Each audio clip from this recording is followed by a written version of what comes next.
पवन जी, अरे महाराज।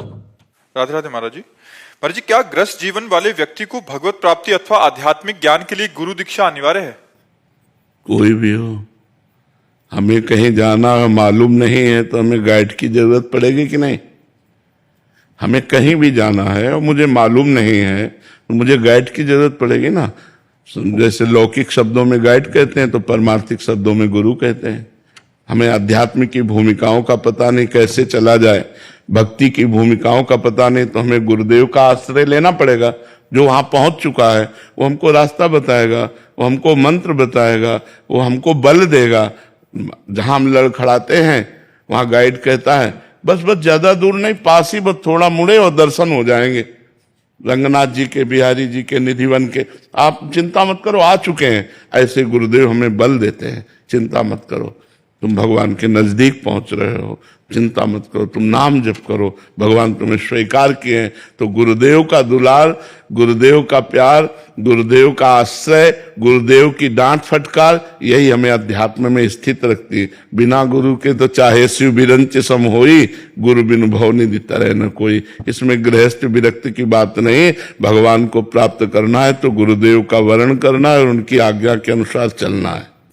आशीष जी, राधे राधे महाराज जी। महाराज जी, ऐसा माना जाता है कि जब आत्मा 84 लाख योनियों से होते हुए मनुष्य रूप धारण करती है तो उसे पूर्व जन्मों के पाप पुण्यों का भी भोग करना पड़ता है, परंतु हमें पाप पुण्य का भान नहीं होता। तो उन जन्मों के ये संचित कर्म हमें क्यों प्रभावित करते हैं? क्योंकि आप ही तो वो करता तो आप ही हो। 20 साल पहले आपने कत्ल किया, केस अब खुला तो जेल किसको होगी? आपको ही तो होगी।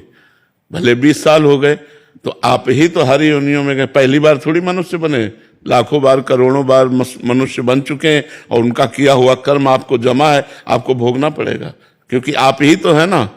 हमारे लिए नया जन्म है, लेकिन भगवान के लिए तो पता है ना कि ये वही आत्मा है जिसने अमुक पाप किया था, तो इस शरीर में आपको भोगना पड़ेगा।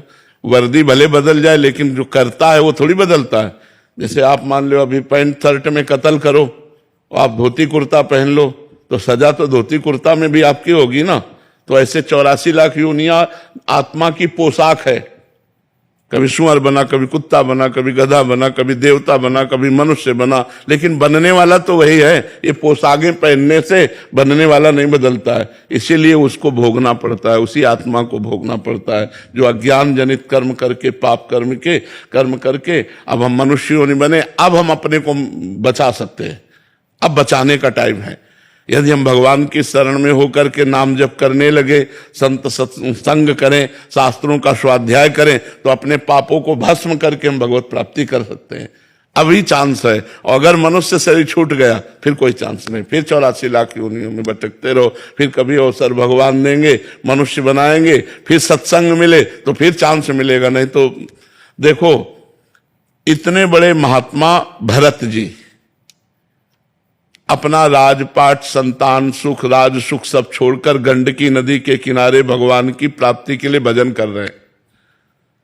एक हिरन में आसक्ति हो गई तो अगला जन्म हिरन का हुआ कि नहीं हुआ? सोचो आप, कितना सूक्ष्म निर्णय है कि एक हिरन के बच्चे में लगाव लग गया तो हिरन बनना पड़ा। और अपने लोगों की दुर्दशा क्या होगी जो सैकड़ों जगह फंसे? सोचो अपने लोगों की दुर्दशा, वो तो एक हिरन के बच्चे में फंस गए। यहाँ तो ये हिरन के बच्चे क्या, यहाँ तो फंसे ही फंसे। छोटे छोटे विषय, छोटे छोटे नशा, छोटी छोटी बातें तो बहुत हैं, बड़ी बड़ी बातें हमारे जीवन में फंसी हुई। हम पुत्र के आसक्ति, पत्नी की आसक्ति, पति की आसक्ति, परिवार की आसक्ति, और सब छोड़ के बाबा जी बन जाते तो शरीर की आसक्ति। ये भी दुर्गति है, ये भी दुर्गति का कारण है। जब किसी से प्यार ना रहे, केवल भगवान से, तो मुक्त हो गया। यही अवसर है, भजन कर लो।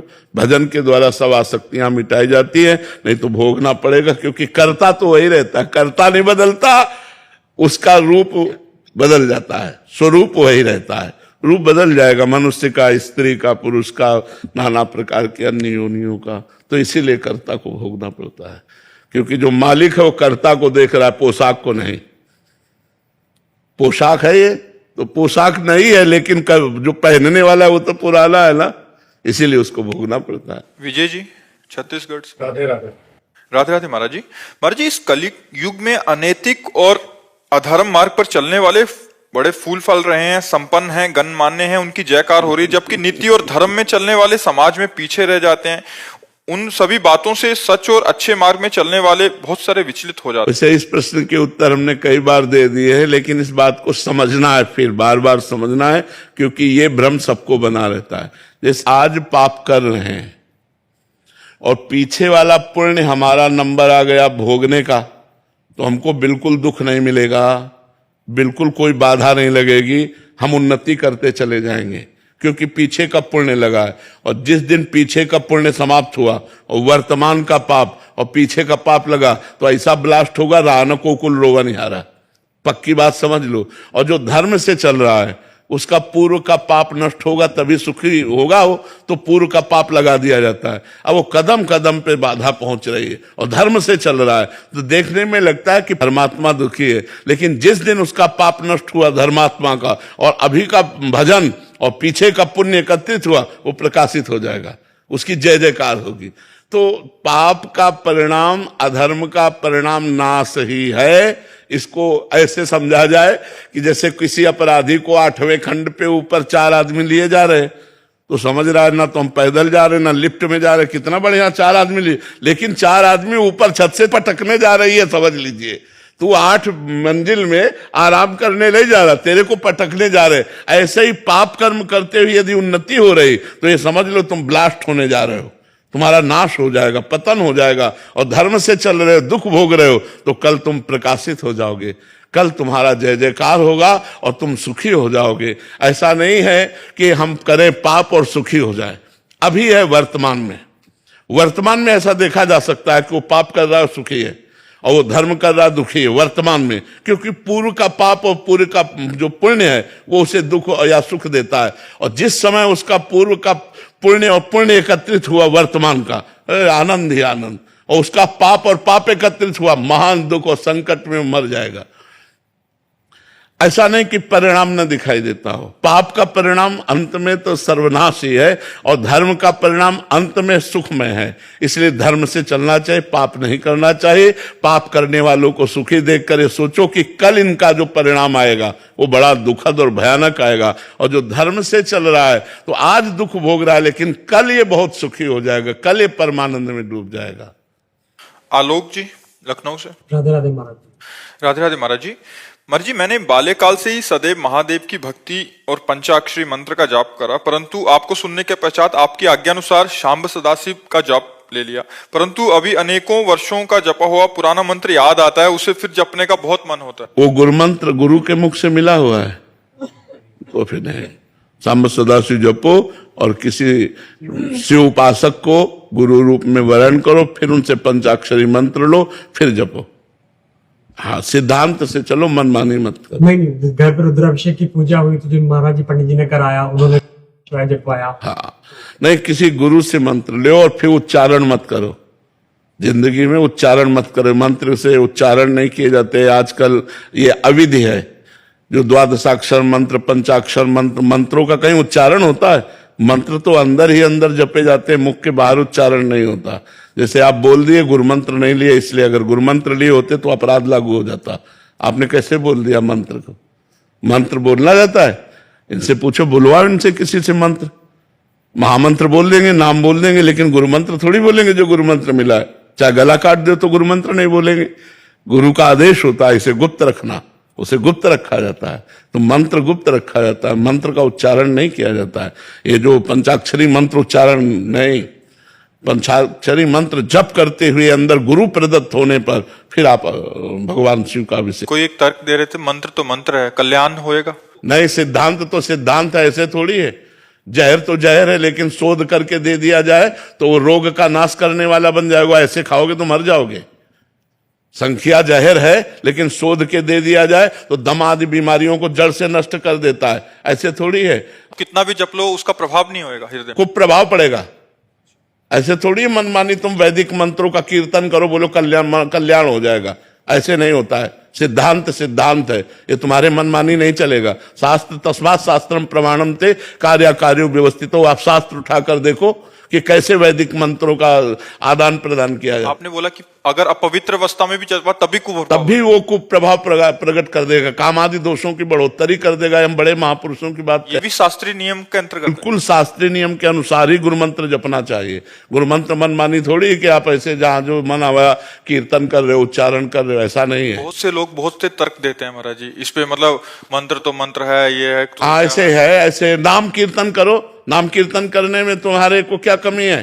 नाम संपूर्ण है, नाम कीर्तन करो। मंत्र कीर्तन नहीं होता, मंत्र जप होता है। और जप 3 प्रकार का होता है, एक वाचिक, एक उपांशु, एक मानसिक। तो वाचिक मंत्र नहीं जपा जा सकता, नाम जपा जा सकता है। उपांशु और मानसिक ही मंत्र जपा जा सकता है। शास्त्रीय सिद्धांत है, मनमानी आचरणों से क्या होता है? तब भी महाराज जी पहले जो गुरुजी होते थे ऐसे ढक के, हाँ, ढक करके मंत्र देते थे। शंख घंटा नाद होते हुए मंत्र दिया जाता था कि दूसरा कोई सुन ना पावे। आजकल तो किताबें बन गई हैं महाराज जी। आप तो किसको, तुम्हें कोई सिद्ध दिखाई दे रहा है क्या कि किताब से मंत्र लेकर वो सिद्ध हो गया? आपको दिखाई दे रहा है क्या? और गुरु के अधीन होकर करो, अगर दैवी शक्ति अधीन ना हो जाए तो बताना। ये परंपरा है, मनमानी आचरणों से थोड़ी पूर्ति होती है इसकी। विडंबना हो गई 84 जी को लेकर। जी क्या?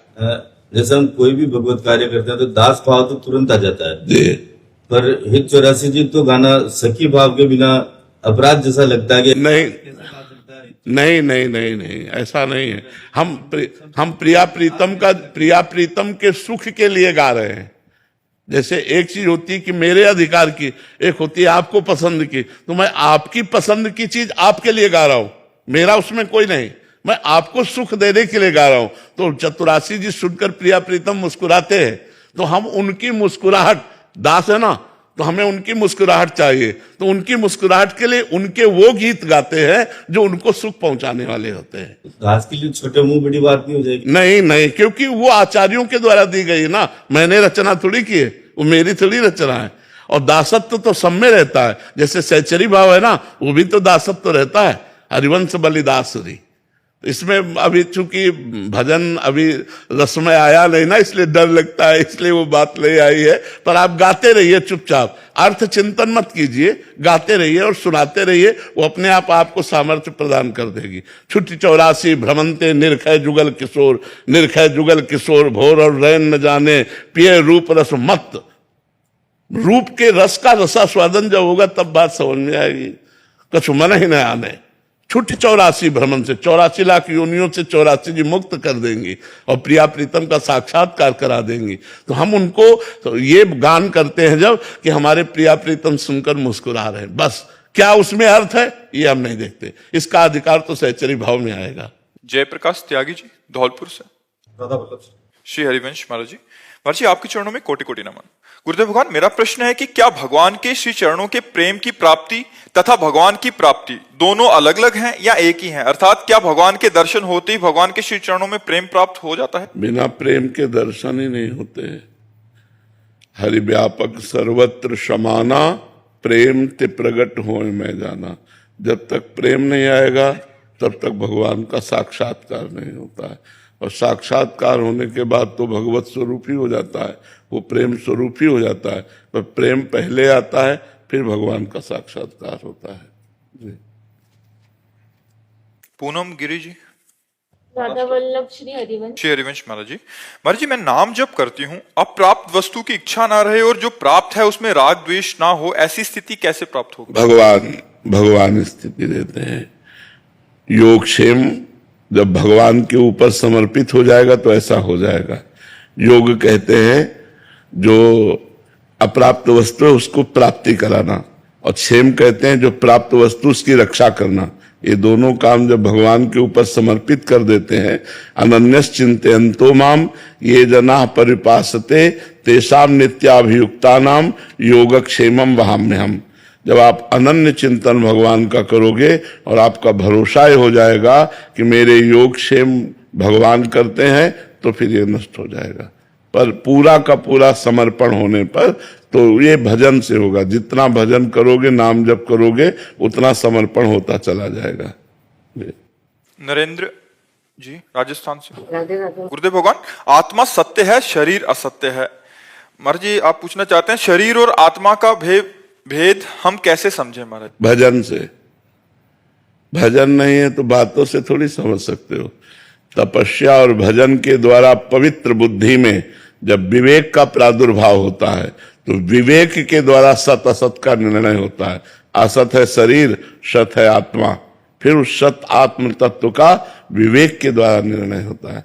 अगर ये असत शरीर से राग हटाना है, सत तत्व को जानना है, तो खूब भजन करो, नाम जप करो, पवित्र भोजन पाओ, अच्छे आचरण करो, शास्त्रों का स्वाध्याय करो, संतों का संग करो, तो ज्ञान प्राप्त हो जाएगा। ज्ञान से ही ये बात जाना जा सकता है कि शरीर मिथ्या है, असत है, और सत्य वस्तु, एक वस्तु, रसमय, आनंदमय, अखंडानंदमय, विज्ञानानंदमय, वो आत्मा है। भगवान सत्य वस्तु आत्मा है, उसका साथ अपन नहीं कर रहे हैं। सब जो जड़ शरीर नहीं छूटने वाला, उसी के साथ क्यों लगे हुए हैं?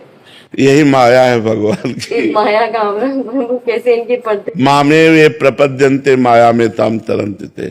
भगवान कहते जो मेरी शरण में आ गया और मेरा भजन करता है, वो माया से मुक्त हो जाता है। साक्षी जी, श्री हरिवंश महाराज जी, महाराज जी, यदि जीव शाश्वत रूप से श्री राधा कृष्ण जी का दास है और स्वभावता आनंद में है, तो वो सबसे पहले माया के अधीन कैसे हो गया? यदि माया दिव्य को छू, माया होती अपना संकल्प, माया होती अपना संकल्प। अपनी कामना में हम फंस गए। अभी कामना ना करो, कोई माया नहीं है। कामना रहित हो जाओ तो आप ब्रह्म स्वरूप हैं। कामना ही आपके स्वरूप में बाधा है। तो पहली बार जब हमारी कामना हुई देखने की, सुनने की, बोलने की, खाने की, भोगने की, फंस गए हम। अब हम कामना हटाने के लिए तो भजन करते हैं कि हमारी सामने सारी कामनाएं शांत हो जाएं। जहां सकल कामना हीन जे, तो राम भगति रसलीन, वो भगवान की भक्ति में, वो ज्ञान में डूब जाता है, वो आत्मानंद में डूब जाता है। एक कामना ही तो बाधक है। कामना का त्याग कर दो, आज माया खत्म। कामना ही माया, इच्छा ही माया है। जहां इच्छा है वहां माया है, जहां इच्छा नहीं है वहां परमात्मा का अनुभव है। जाहि न चाहिए कबहु कछु, तुम सन सहज सने, बसो निरंतर तासुर सो राउर निजगे। जिसे कभी कुछ नहीं चाहिए, उसे भगवान से सहज प्रेम हो जाता है, और जिससे भगवान से सहज प्रेम हो जाता है, भगवान उसके हृदय में अपने घर की तरह निवास करते हैं। अपने घर का तात्पर्य कि जैसे पराये घर में गए तो वापस आना है, अपने घर में तो रहना ही है। तो भगवान उसके हृदय को अपना घर मानकर प्रकाशित हो जाते हैं, जिसके अंदर कोई इच्छा नहीं होती। तो इच्छा ही माया है। वो भजन के द्वारा, साधना के द्वारा इच्छाओं का त्याग करने पर ही भगवान की प्राप्ति होती है। हर्षित जी, झांसी से। श्री हरिवंश। श्री हरिवंश महाराज जी, महाराज जी, आपने बताया है कि मानसिक जाप में देखना, सुनना और बोलना मन में ही होता है या होना चाहिए। स्थिति ये बन रही है कि बस सुनाई देने में आपकी वाणी ही सुनाई देती है, तो क्या ये जाप के अंतर्गत आएगा? आ जाएगा। असत चिंतन छोड़ना है, खास बात है। असत चिंतन छोड़ना है। तो संत वाणी भी तो सत चिंतन है। अगर हम संत वाणी का चिंतन कर रहे हैं, मनन कर रहे हैं, श्रवण कर रहे हैं, तो सत्य चिंतन ही तो कर रहे हैं। शास्त्र वाणी, संत वाणी, भगवत वाणी, जैसे गीता जी, ये सब सत स्वरूप है, ये सब भगवत स्वरूप है। पर वो मेरे मुख का नहीं सुनाई देता है, वो जैसे आप ही की वाणी का ही। धीरे धीरे चलते रहो, धीरे धीरे चलते रहो। जब इंद्रियां अंतर्मुख होंगी तो सुनाई देने लगेगा। अभी इंद्रियां बहिर्मुख है, तो अभी टेप, ट्रांजिस्टर, मोबाइल आदि से आप सुन रहे हैं, वो सुनाई दे रहे हैं। लेकिन जब इंद्रियां अंतर्मुख होंगी तो अंतर में चला राधा, वो सुनाई दे रहा है, वो दिखाई दे रहा है। अभ्यास करो धीरे धीरे। अभी तो प्रारंभ किया है ना, धीरे धीरे आ जाएगा। गायत्री जी, उत्तराखंड से। श्री हरिवंश महाराज जी, आप दंडवत प्रणाम। गुरुदेव भगवान, अगर कोई विशुद्ध आचरण से मौखिक शरणागति करता हुआ निरंतर नाम जप की कोशिश कर रहा है, अगर जीते जी उन्हें प्रभु साक्षात्कार ना हुआ तो भी भगवत प्राप्ति हो जाएगी। नाम निरंतर जपने का अभ्यास करे, और वाणी से भगवान की शरणागति की बात है, वो धीरे धीरे हृदय में आ जाएगी। अगर ऐसी स्थिति में भी शरीर छूट जाता है तो भगवान की कृपा को प्राप्त होगा, क्योंकि पुत्र के बहाने नारायण बुलाया, तब भगवत प्राप्ति अजामिल जैसे पापाचरण करने वाले को मिल गई। तो अगर हम शुभ आचरण करते हैं और भगवान के आश्रित हैं और वाणी से कहते हैं हे प्रभु मैं आपकी शरण में हूँ, और हर समय नाम जपने का प्रयास करते हैं और अभी शरीर छूट जाता है तो उनमें भगवत प्राप्ति हो जाएगी, इसमें कोई संशय नहीं। गुरुदेव ये जानना था कि जैसे होटल में अगर मैरिड कपल आते तो उनसे जो इनकम होती है क्या वो अपवित्र मानी जाएगी? अगर वो अपवित्र आचरण करते हैं और फिर पैसा देते हैं तो अपवित्र तो है ही। वो बुद्धि को भ्रष्ट तो कर ही देगी, क्योंकि बेविचार प्रवृत्ति के द्वारा प्राप्त हुआ धन हमारी बुद्धि में मलिनता तो ले ही आएगा। जी उमा जी। जी राधे राधे महाराज जी। महाराज जी, कर्म फल भोगना किसे कहते हैं? क्या किसी बीमारी का लगना, अपशगुन होना, पारिवारिक कष्ट या अन्य कुछ होना अपनी तरफ से?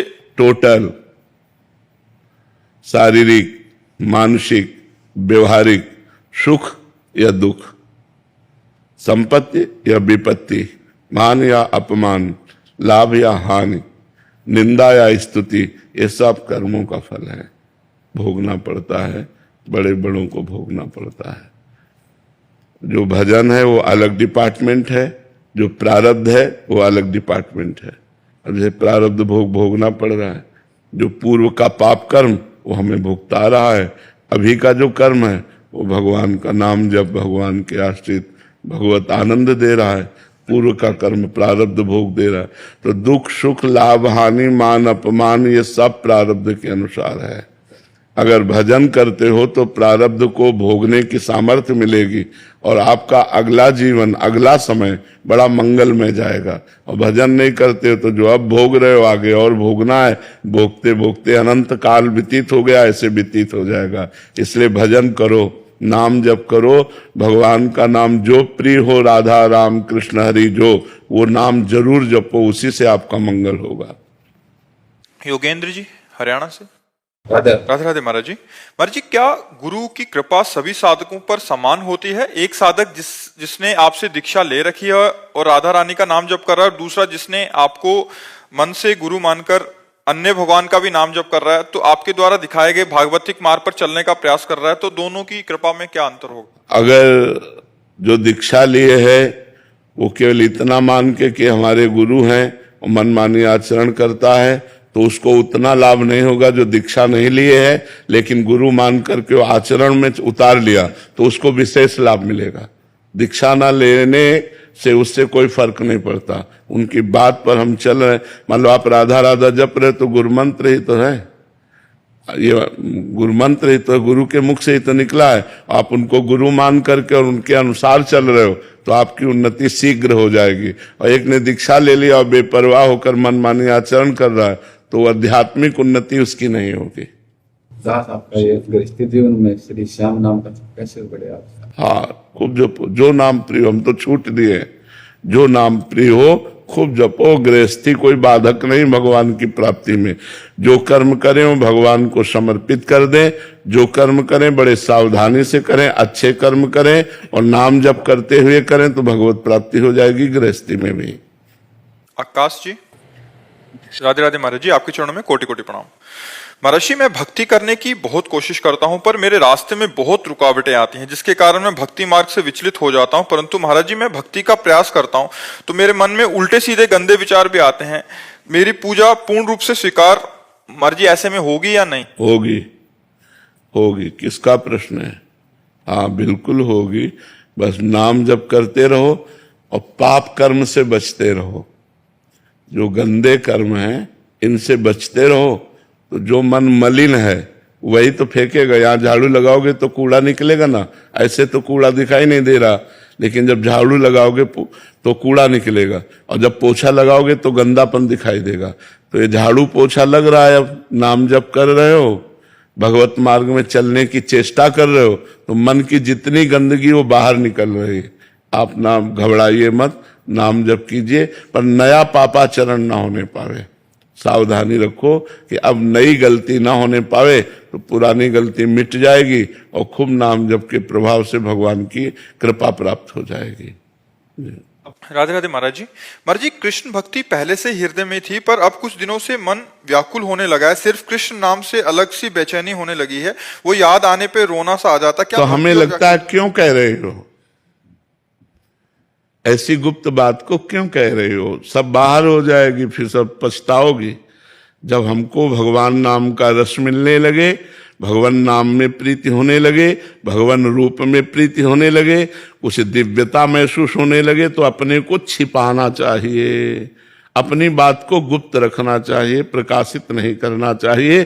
प्रकाशित करने से वो बात फिर निकल जाती, वो बात रहती नहीं। यहाँ तो संत सभा, इसलिए आप कह दिए, अब आगे से मत कहना, चुपचाप अंदर ही अंदर भजन करो, भगवान की बड़ी कृपा है। निशा जी साहिबाबाद से। राधे राधे महाराज जी। महाराज जी, अपने अंदर सकारात्मक विचारों पर नकारात्मक विचारों को न आने देने के लिए क्या करना चाहिए? राधा राधा, जितना नाम जप करोगे उतना पॉजिटिव सोच होगी, और जब संसार का चिंतन करोगे, भगवत चिंतन विस्मरण रहेगा, तो निगेटिव सोच फेंकता है मन, और जब अधिक फेंकने लगता है तो आदमी डिप्रेशन में चला जाता है। हम नकारात्मक सोच को अपने ऊपर हावी ना होने दें, इसके लिए भगवान का नाम जप करें, भगवान की कथा सुने, भगवान के भक्तों के चरित्र सुने, तो आप देखोगे। देखो, अगर हम आज आपके सामने बैठ करके बात कर रहे हैं तो केवल पॉजिटिव सोच के कारण। मैं खुश हूं, किस लिए? क्योंकि भगवान से जुड़ा हूं, इसलिए भगवान का नाम जप करते हैं, भगवान के आश्रित हैं, तो हमारी सोच पॉजिटिव है। ये हम प्रत्यक्ष उदाहरण आपको दे रहे, कोई बहाबूदी की बात नहीं कर रहे, ये भगवान की कृपा की बात कर रहे। तो आप तो स्वस्थ हैं, फिर आपकी नेगेटिव विचारधारा क्यों? भगवान की बड़ी कृपा है, आपकी किडनी ठीक है, आपकी आंख ठीक है, आपका कान ठीक है, आपके ऊपर भगवान की कितनी कृपा है कि आप स्वस्थ हो। तो इस स्वस्थ अवस्था में निगेटिव का पॉइंट क्या है? संसार। हमने उसके साथ ऐसा किया, वो हमारे साथ ऐसा क्यों किया, ऐसा हो जाता तो अच्छा था, भगवान ने ऐसा क्यों किया, मैंने इतने प्रयत्न किया, असफलता क्यों आई।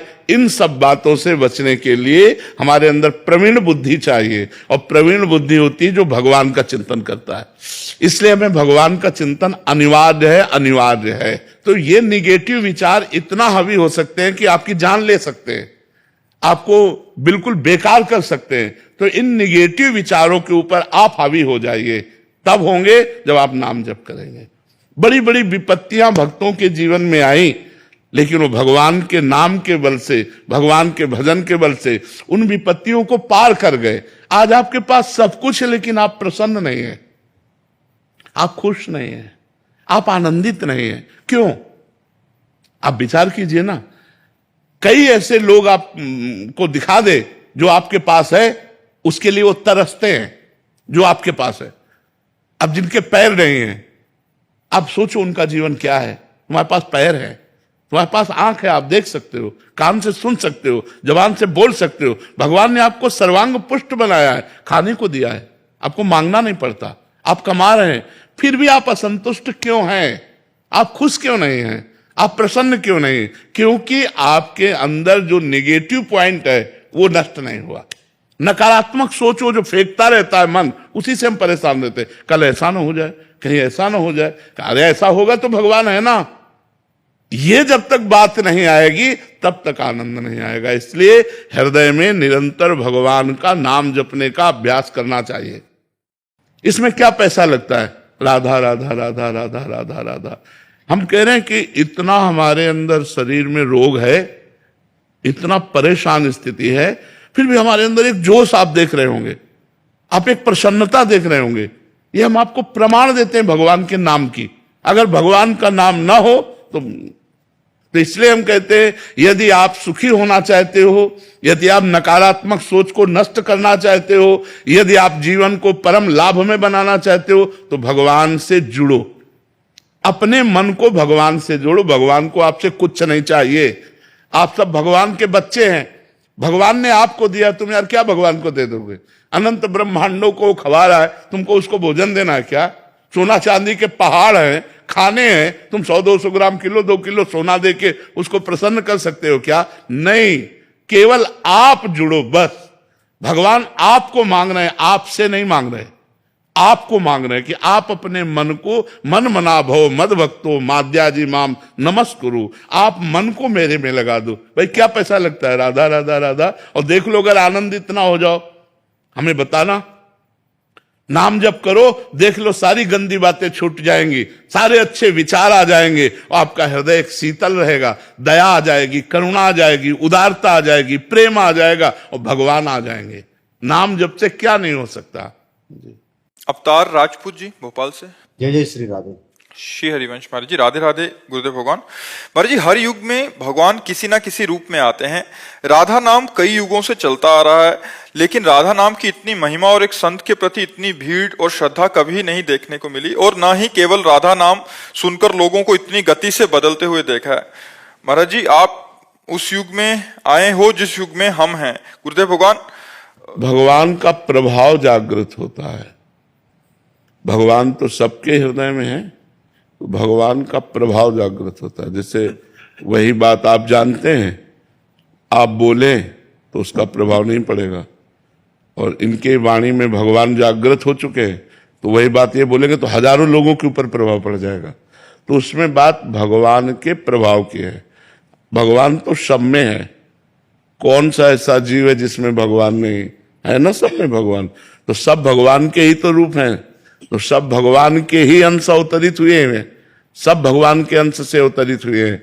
अब भगवान जहां जितना प्रकाश कर देते हैं, किसी को प्रकाशित किया 100 आदमी को बदल दिया, किसी संत को प्रकाशित किया 1000 आदमी को, किसी को प्रकाशित किया देश का देश बदल, तो वो भगवान का प्रभाव होता है, वो भगवान का प्रकाश होता है, व्यक्ति का नहीं होता।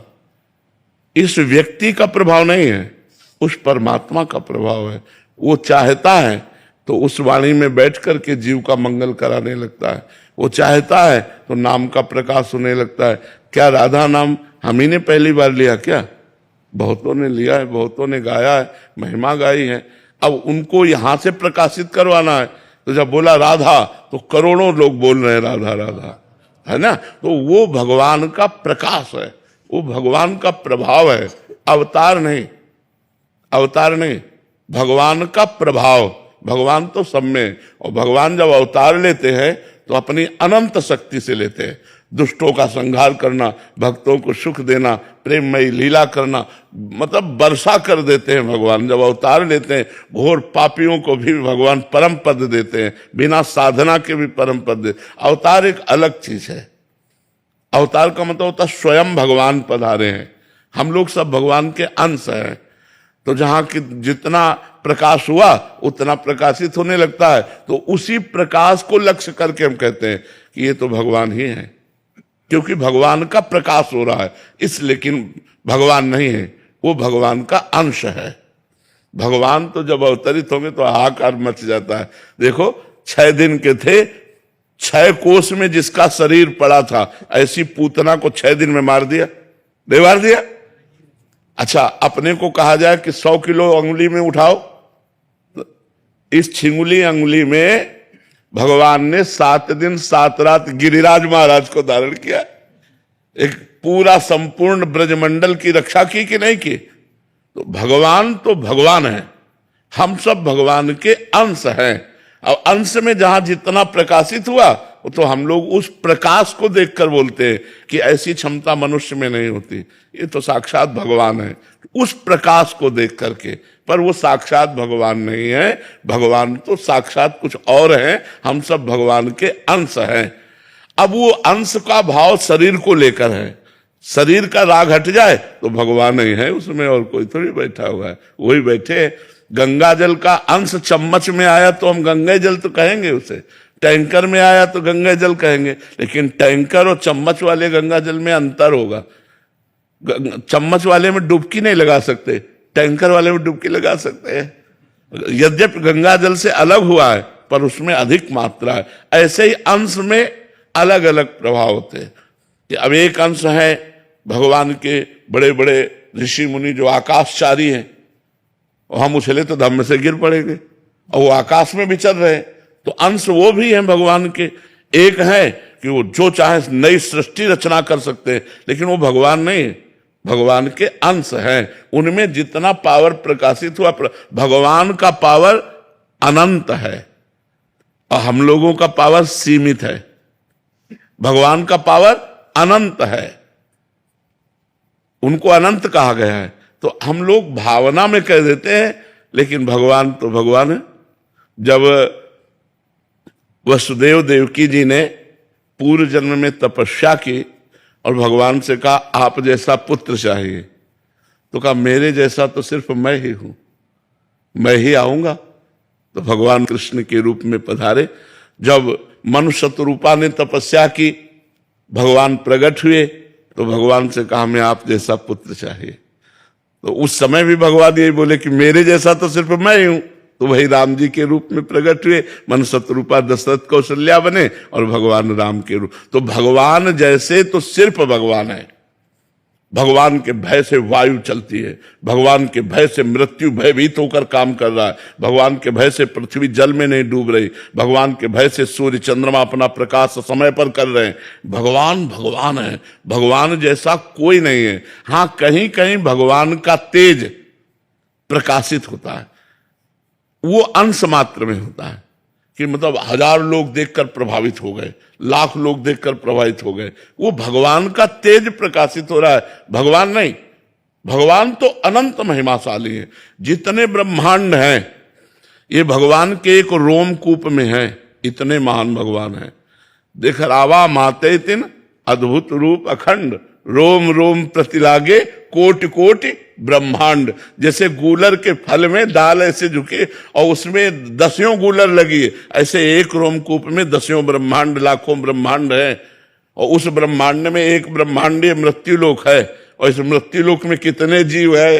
अब भगवान की महिमा सिर्फ भगवान, भगवान जैसा कोई नहीं। हां, भगवान का जहां प्रकाश, किसी की वाणी में प्रकाश, किसी के चेहरे में प्रकाश, किसी के भुजाओं में बल रूप से प्रकाश, अलग अलग, किसी के माइंड में प्रकाश, अलग अलग प्रकाश दिए हुए हैं। तो भगवान का ही सब। अब देख लो, भगवान का प्रभाव है तो वैज्ञानिकों ने क्या क्या नहीं बना दिया। भगवान ने ही तो पावर दिया वैज्ञानिक को माइंड का। अब एक कील फेंको ऐसे ऊपर, वो धम्म से नीचे गिर जाएगी और सैकड़ों आदमियों को बैठाल के हवाई जहाज उड़ता है नहीं उड़ता, वो भी तो धातु का ही तो बना होता है और हवाई जहाज उड़ता है। तो ये सब किसने दिया? भगवान ने ही तो दिया। सबको माइंड भगवान ने ही दिया। हम एक साइकिल की चैन उतर जाए तो चढ़ाना मुश्किल पड़ जाता है, क्योंकि हमारी तमीज उतली है, और एक आदमी की हवाई जहाज उड़ा रहा है। तो भगवान ने माइंड का विकास किया है, भगवान ने अपना अपना प्रभाव रखा है कि उसकी वाणी बोले तो हजारों का परिवर्तन हो जाए। वो भगवान उसकी वाणी में प्रभाव प्रकाशित करते हैं, ना कि वो भगवान है। भगवान तो अद्वितीय है, भगवान जैसे तो सिर्फ भगवान है। जैसे कालिया नाग पूरा काली दह जहर से तपता था, गौं ने और ग्वाल बालों ने पी लिया तो सब मर गए।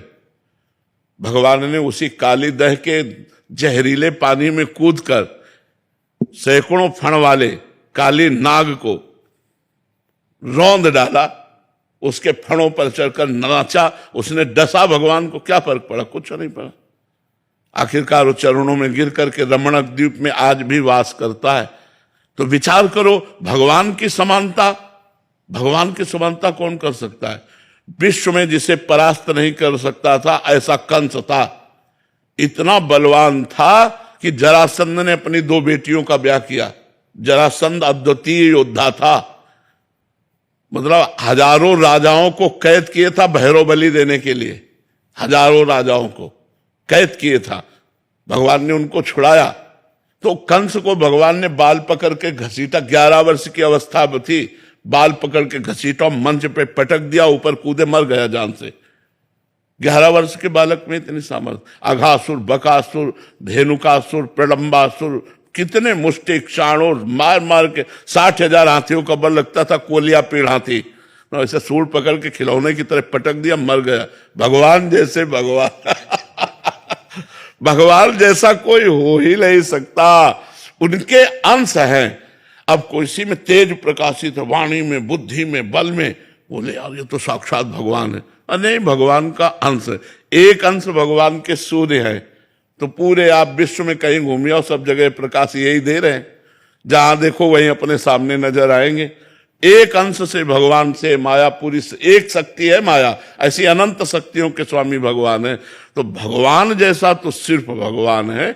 हाँ, ये वो चयन खुद ही करते हैं किसमें ये प्रकाश दें? हाँ, ये उनका अपनी कोई इसमें गतिमति काम नहीं करती। अलग अलग वैभव भगवान प्रकाशित किए, अपनी अपनी क्षमता के अनुसार भगवान वहां पावर दे दिए, जैसे जैसे कर्म के अनुसार क्षमता है वैसा प्रकाश हो रहा है।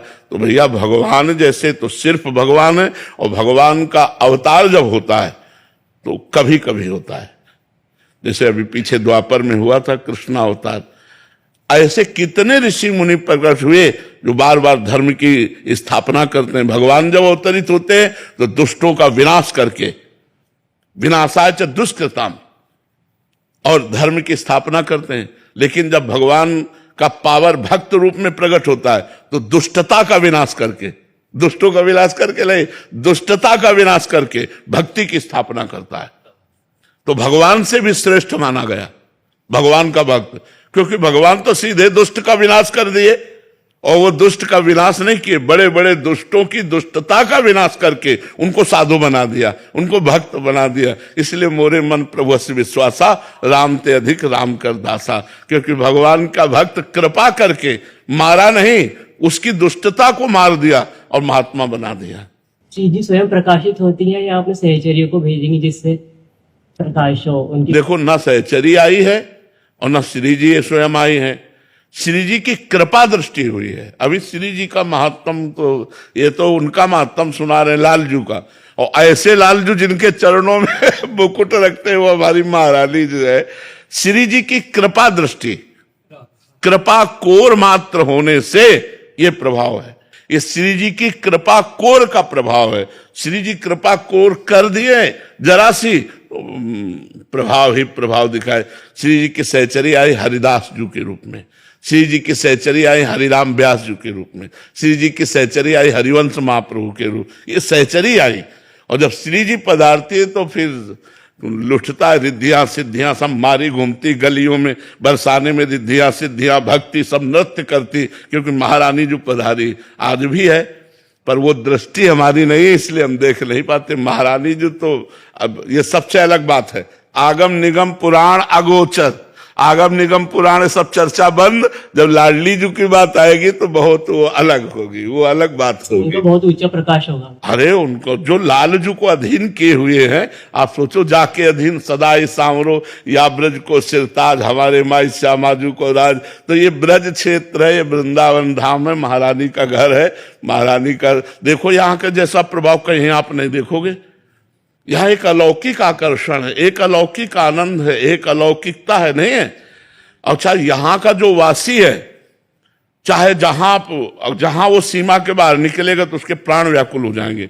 भैया हम बरसाने के बिना नहीं रह सकते, हम वृंदावन के बिना नहीं रह सकते, हम ऐसे, मतलब कुछ है ऐसा, कहा नहीं जा सकता, पर जो हमारे हृदय को पकड़ लिया है, अब हम जी नहीं सकते।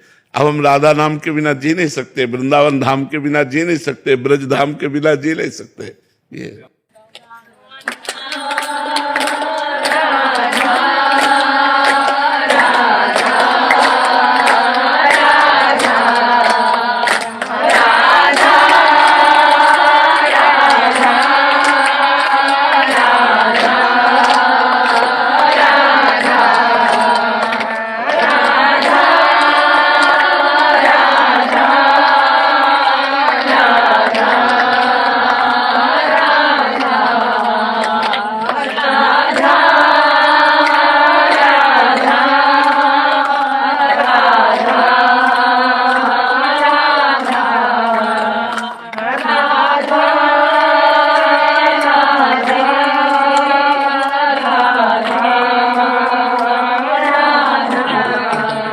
क्या सेवा करें, आप सबकी आज्ञा दीजिए।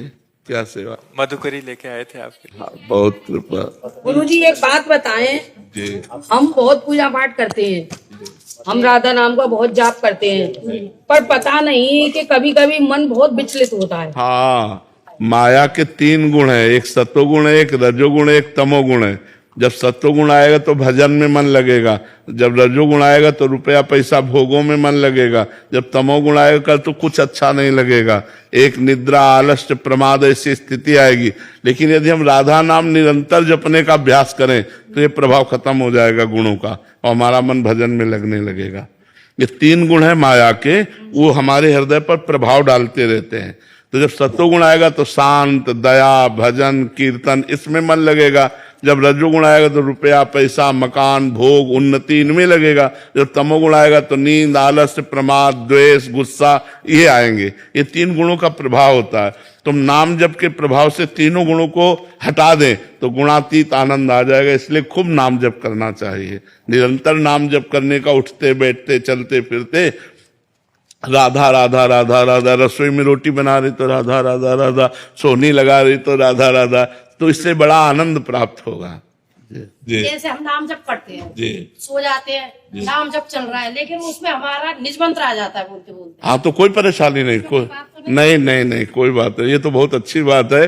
जो सोवत हो रसना रटे राधा कृष्ण सुनामे, तो बड़े भाग्य आप, परम पवित्र ब्रजवासी जन है, आपके अंदर तो ऐसी स्थिति आएगी ही। जो सोते हुए नाम जप करते, सच्चा भजन तो वही है। जागने पर हम भजन करें और सोते हुए स्वाभाविक भजन हो, ये बहुत बड़ी बात है, बहुत बड़ी बात। गुरुजी आपकी हंसी बहुत अच्छी लगती है, एक बार हंस के दिखाएं। ऐसे कैसे हंसते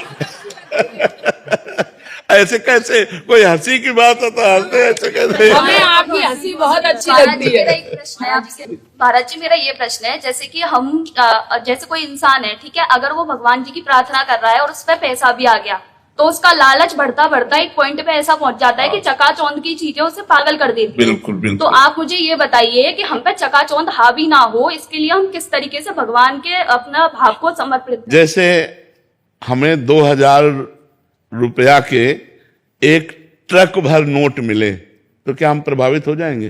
क्योंकि इस समय 2000 रुपया नहीं चलता, समझ रहे हो ना।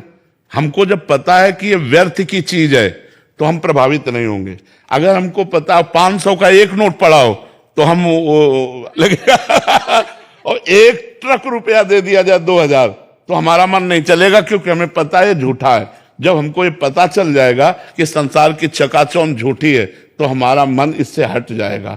इसके लिए हमें नाम जप करना चाहिए। हम जितना नाम जप करेंगे तो संसार की चकाचौंध से मन हट जाएगा। और इस चकाचौंध की कभी पूर्ति नहीं हुई किसी को, कभी पूर्ति नहीं, ये कभी पूर्ति होने वाला ही नहीं है। ये संसार का ऐसा खेल है। तो साईं इतना दीजिए जामे कुटुंब समाए, मैं भी भूखा ना रहूं, साधु न भूखा जाए, इतना भगवान से मांगना चाहिए।